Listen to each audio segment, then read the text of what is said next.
अस्सलामुअलैकुम।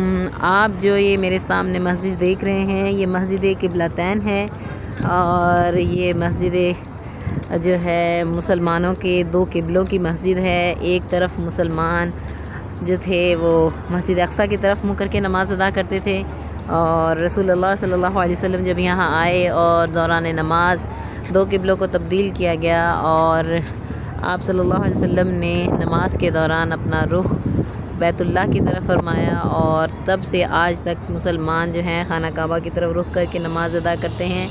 तो आप भी ये मनाजिर देखिए, ये वो मनाजिर हैं, ये वो ख़ूबसूरत मुकाम है जहाँ मेरे और आपके आका सल्लल्लाहु अलैहि वसल्लम तशरीफ़ फरमा हुए और नमाज ज़ुहरैन या नमाज असर अदा फरमाई।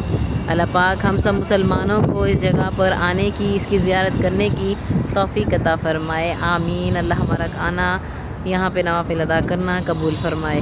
आमीन।